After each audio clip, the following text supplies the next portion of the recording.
Hi നമസ്കാരം. ഇന്ന് കുറച്ച് ലേറ്റായിട്ടാണ് 10 ആയിട്ടുള്ളൂ അല്ലേ. ഇവിടെയൊക്കെ നല്ല മഴയും മറ്റൊക്കെ ആയിരുന്നു. അപ്പോൾ എൻ്റെ ശ്രദ്ധയിൽപ്പെട്ട ഒരു കാര്യമായിരുന്നു, ഹജ്ജിന് പോയ വിമാനം ചെങ്കടലിൽ തകർന്നു വീണു. 210 പേര് 210 തീർത്ഥാടകരെ കാണാതായി എന്നുള്ള വാർത്ത. അത് വ്യാജമാണ് എന്ന് കേട്ടപ്പോൾ ആരോ പടച്ചുവിട്ടതാണ് അക്കാര്യങ്ങളിൽ നിന്ന് നമുക്ക് തോന്നിപ്പോകുന്നു. അപ്പോൾ പരിഭ്രാന്തരായിട്ട് നെട്ടോട്ടമോടി ബന്ധുക്കളും ഉറ്റവരും എന്നുള്ള ആ ഒരു വേദനയോടുകൂടിയുള്ള വാർത്ത കേട്ടപ്പോൾ നമുക്ക് വലിയ ഒരു തന്നെ മനസ്സിൽ വന്നുപോയി. പറയാൻ വാക്കുകളില്ല. 210 പേര് ആ ഒരു ചെങ്കടലിൽ ആണ്ടുപോയി എന്ന് കേൾക്കുമ്പോൾ നമുക്കതൊരിക്കലും വിശ്വസിക്കാൻ പോലും കഴിയില്ല എന്ന് തന്നെയാണ്. അപ്പോൾ ഹജ്ജ് കർമ്മങ്ങളും അതിൻ്റേതായിട്ടുള്ള ആ ഒരു യാത്രയും, അതിനുവേണ്ടി മനുഷ്യൻ ജനിച്ച് അവൻ്റെ ബുദ്ധി വികസിച്ച് തുടങ്ങുന്നത് മുതൽ ഓരോ മുസൽമാനും നമസ്കാരവും നോമ്പും എല്ലാം അനുഷ്ഠിച്ച് തെറ്റുകുറ്റങ്ങളിലൊന്നും പെടാതെ തന്നെ പ്രതിജ്ഞയോടുകൂടി ആ ഒരു മനുഷ്യന്റെ അവസാന വാക്ക് എന്ന് തന്നെ പറയാം, ഹജ്ജ് കർമ്മം ചെയ്തതിന് ശേഷം ഞാൻ മരണപ്പെടുകയാണെങ്കിൽ എനിക്ക് സ്വർഗം ലഭിക്കുമെന്നുള്ള ഓരോ വിശ്വാസിയുടെയും മനസ്സ്. അപ്പോൾ ഹജ്ജ് കർമ്മങ്ങൾക്ക് വേണ്ടി യാത്ര ചെയ്ത് അവർ മറ്റൊരു അപകടത്തിൽ പെട്ടു, അത് പിന്നീട് അത് വ്യാജമാണ് എന്ന് തിരുത്തി വന്ന ഈ ഒരു വാർത്ത കേട്ടപ്പോൾ എവിടൊക്കെയോ എന്തൊക്കെയോ ഒരു പ്രശ്നങ്ങൾ അതിൻ്റെ ഉള്ളിൽ ഒളിഞ്ഞുകിടപ്പുണ്ട് എന്ന് എനിക്ക് തോന്നി. കഴിഞ്ഞ ദിവസം പുറത്തു വന്ന വാർത്തകൾ കേട്ട് ജനങ്ങൾ ഒന്നടങ്കം കിടുങ്ങി. മൗറിത്താനിയയിൽ നിന്ന് പുറപ്പെട്ട ഹജ്ജ് വിമാനം ചെങ്കടലിൽ തകർന്നു വീണെന്നും നിരവധി പേരെ കാണാതായി എന്നുമായിരുന്നു വാർത്ത. എല്ലാം കേട്ടപാടെ പരിഭ്രാന്തരായി ബന്ധുക്കളും ഉറ്റവരുമെല്ലാം നെട്ടോട്ടമേടുകയായിരുന്നു. ഒടുവിൽ നടന്ന അന്വേഷണത്തിൽ ആളുകൾ തലയിൽ കൈവച്ചു പ്രചരിച്ചത് വ്യാജ വാർത്തയായിരുന്നുവെന്നും അങ്ങനെ ഒരു അനിഷ്ട സംഭവം ഉണ്ടായിട്ടില്ലെന്നും അധികൃതർ വ്യക്തമാക്കി. ഇതോടെ ആശ്വാസം പരക്കുകയായിരുന്നു. അവർ പുണ്യഭൂമിയിൽ ഇറങ്ങിയെന്നും മൗറിത്താനിയ ഭരണകൂടം അറിയിച്ചു. 220 ഹാജിമാരുമായി സൗദി അറേബ്യയിലേക്ക് പുറപ്പെട്ട വിമാനം ചെങ്കടലിൽ വീണെന്ന വ്യാജ വാർത്തയാണ് പ്രചരിച്ചത്. അപ്പോ നമുക്ക് ആ വാർത്ത, അങ്ങനെ ഒരു സംഭവം എൻ്റെ ശ്രദ്ധയിൽപ്പെട്ടിട്ടില്ല എങ്കിലും ഇത് വ്യാജമായി പടച്ചുവിട്ട ഒരു വാർത്തയായിരുന്നു എന്ന് അത് കൃത്യമായിട്ട് പറയുന്നു. അപ്പോൾ ഹജ്ജ് കർമ്മങ്ങൾക്ക് വേണ്ടി പോകുന്ന ഓരോ മുസ്ലിം സഹോദരങ്ങളും സഹോദരിമാരും അവരുടെ ജീവിതത്തിൻ്റെ അവസാന വാക്ക് എന്നുള്ള ആ ഒരു പ്രതിജ്ഞ തന്നെയാണ് ഹജ്ജ് കർമ്മം. ഞാൻ ചെറുപ്പമാകുമ്പോൾ ഞങ്ങൾ കുട്ടികളൊക്കെ കൂടി ഫുട്ബോൾ കളിക്കാൻ വേണ്ടി പോകുന്ന ഒരു ബീച്ച് ഭാഗം ഉണ്ടായിരുന്നു. അതിനോട് ചേർന്ന് ആ ഞങ്ങളുടെ ഫുട്ബോൾ സൂക്ഷിച്ചു വെച്ചിരുന്നത് ഒരു വല്യപ്പയാണ്. ഞങ്ങൾ കളി കഴിഞ്ഞ് വന്നു കഴിഞ്ഞാൽ ഞങ്ങൾക്ക് ആ വിറക് പുരയിൽ ഒരു ഇടമുണ്ട്. ആ ഒരു വല കെട്ടി ആ വലയിലാണ് ഞങ്ങൾ ആ ഫുട്ബോൾ സൂക്ഷിച്ചിരുന്നത്. പിന്നീട് ആ വല്യപ്പ ഹജ്ജിന് പോയി, വളരെ ഭംഗിയായി ഹജ്ജ് ചെയ്തു, അതിനുശേഷവും പോയി എന്നുള്ള വാർത്ത കേട്ടു. അപ്പോൾ നമുക്കത് വളരെ സന്തോഷം തോന്നി.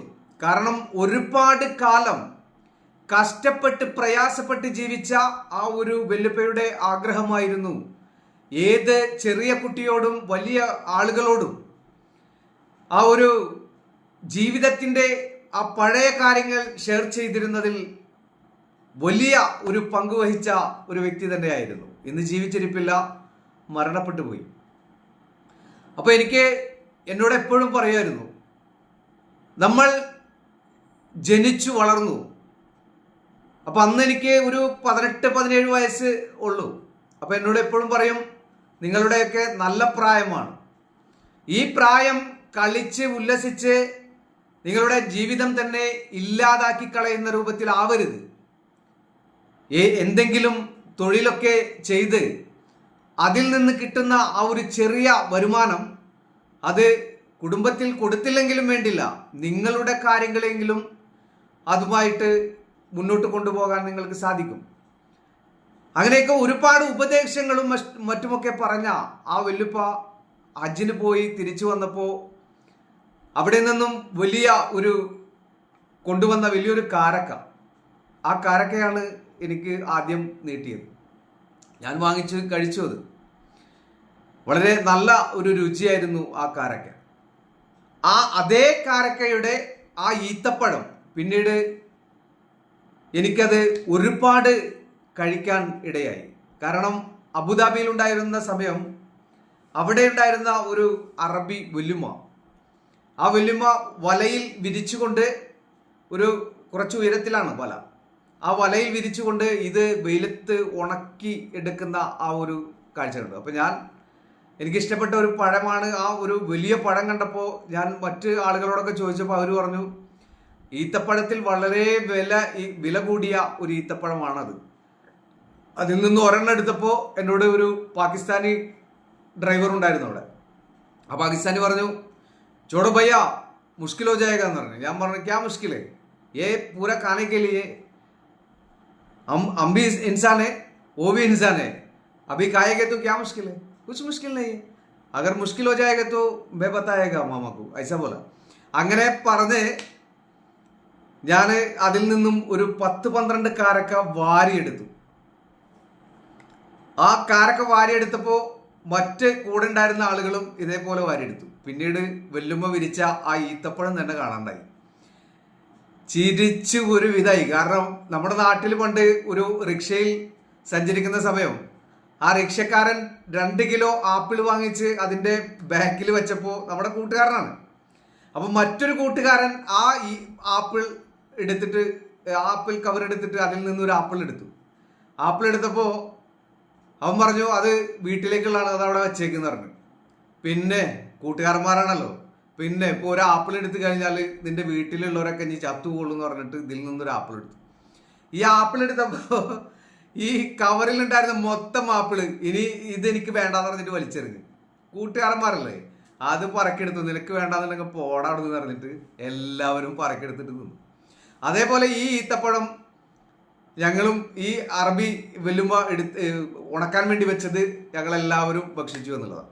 അപ്പോൾ ഈ വല്ലുപ്പയുടെ കഥയാണ് ഞാൻ കൊണ്ടുവരുന്നത്. അപ്പോൾ ഞങ്ങൾ ഫുട്ബോൾ കളിക്കാൻ വേണ്ടി പോയിരുന്ന ഏറെ സമയം ഒരുപാട് മുൻകാലങ്ങളിലുള്ള ആ വല്ലുപ്പയുടെ ചരിത്രമൊക്കെ, അവർ ജീവിച്ചു വന്ന ആ സാഹചര്യമൊക്കെ പറഞ്ഞ് ഭയങ്കരമായിട്ടുള്ള ഒരു ബ്രെയിൻ വാഷാണ്.